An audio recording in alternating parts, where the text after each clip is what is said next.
Hun, you gotta slow down on the styling. Let her breathe. She needs a break. She's begging you for a break.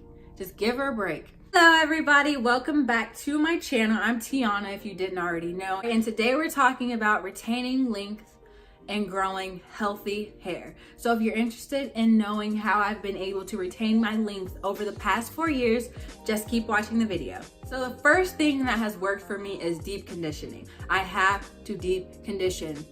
Deep conditioning with heat. I can't just throw deep conditioner on my hair and expect it to do its magic. I need heat. Some of the benefits of deep conditioning your hair is that you're getting moisture. You're able to strengthen your strands, which promotes healthy hair growth. Your hair is always growing.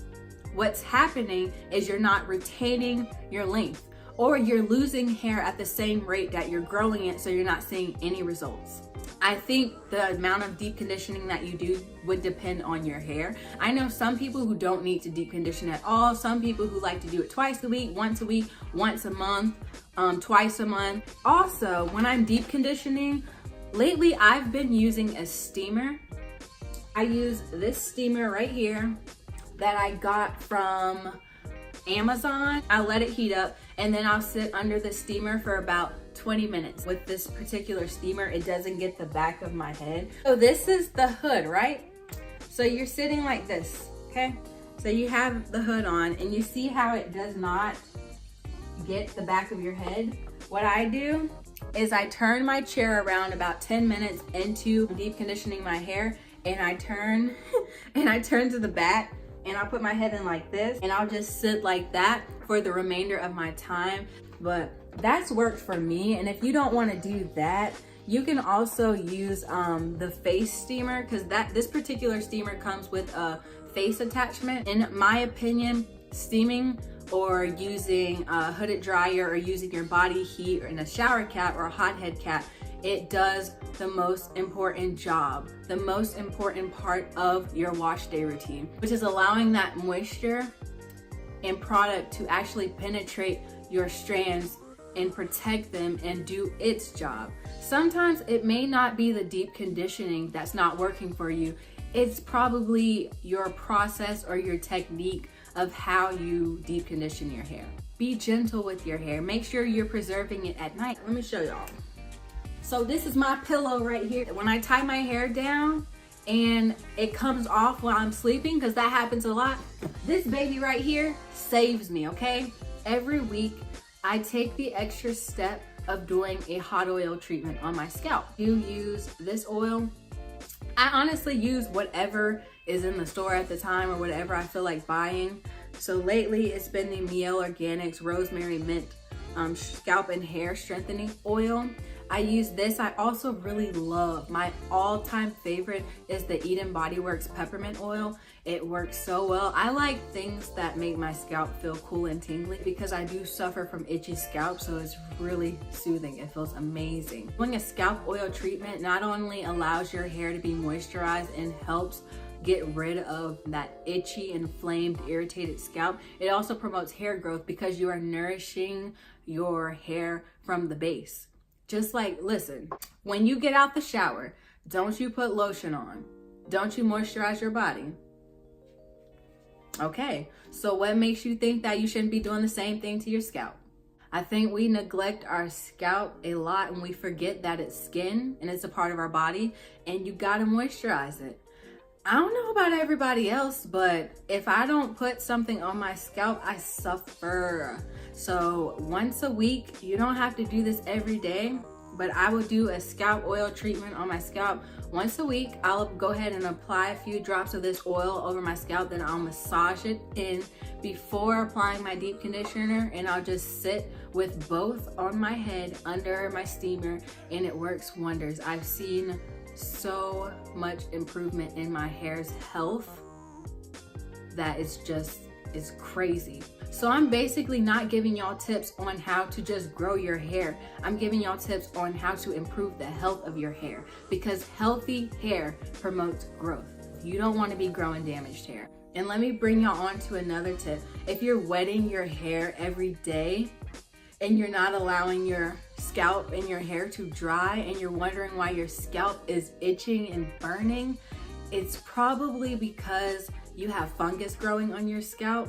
I know it sounds gross, but you may have fungus growing on your scalp from the fact that you never actually allow that part of your skin to dry. I love scalp massagers. I've been slacking on this a little bit. I used to use this like constantly, and I really did see results. It's creating blood circulation to your scalp, thus promoting hair growth, and it feels amazing, so why not?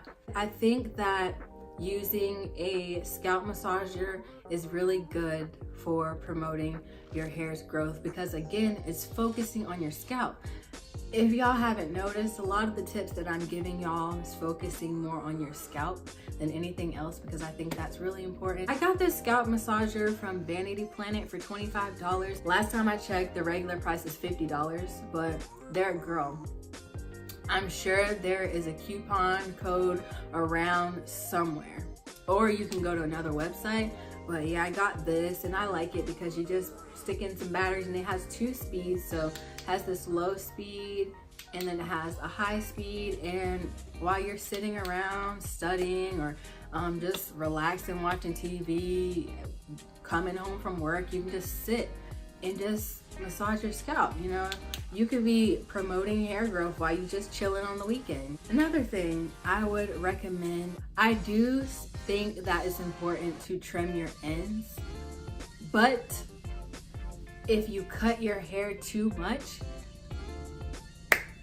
you're basically maintaining the length that you already have instead of growing your hair out. So I personally only cut my hair twice a year. I don't know if that's good or bad, but I do go through and trim my ends. My hair doesn't grow super fast, but it doesn't grow super slow either. When I first went natural, my hair was growing like fucking, whoop. It grew like a wildfire, okay? It was like plant. I had a plant on my head. Now that my hair is getting longer, it grows at a slower rate. So I don't like to cut my hair too often, but I do go through and trim my hair and just make sure that my ends are good, because if you don't get rid of those split ends, girl, it ain't gonna do nothing but split up. And then you're gonna have to end up getting a haircut instead of a hair trim. My last tip for you all would be to minimize your styling. Hun, you gotta slow down on the styling. You gotta slow down on the over manipulation, because that's doing no good for your hair. Like, let her breathe. She needs a break. She's begging you for a break. Just give her a break. No, but for real, I don't recommend just over manipulating your hair. It creates a lot of breakage. You're pulling and you're combing and you're tugging and you're doing all of these things so often that your hair literally can't handle all that force. It's not strong enough for that. So I suggest finding styles that can last at least 4 days. That's at the very least. I try to shoot for styles that are going to last me for an entire week, because I wash my hair once a week, and I have a lot of hair, and I don't like having to restyle it so often. For some people, it may be a wash and go that works for you, or maybe a braid out, maybe a twist out, it may be protective styling, anything. You just have to figure out what works for you. For me, wash and goes are my best style. If I want to give my hair a break, and then that sounds weird because wash and goes don't work for everybody either, but for me personally, when I want a break, I do a wash and go.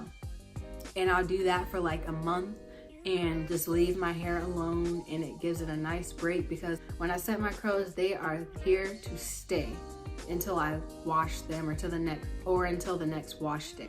This hair, I know we like to say that our hair is difficult, and that is this, and that is that, and that it's kinky, and that is super curly, that's super coily. But listen, because our hair is so highly textured, it's also extremely fragile. So be kind to your hair, and I promise you, you will see the results. That is it. I really hope that you all enjoyed this video and that it gave you some helpful tips that you can use and incorporate into your hair routine and see how it works. Please do let me know if it works out for you. It's not gonna happen overnight. Try these tips out, give it a few months, come back and let me know how it's been working out for you. I'd love to hear if what I've done to retain length works for you all. If you enjoyed this video, give it a thumbs up. Don't forget to subscribe. Share this video with your natural hair friends who may need a little bit of help on their hair journey, because we all need help at some point.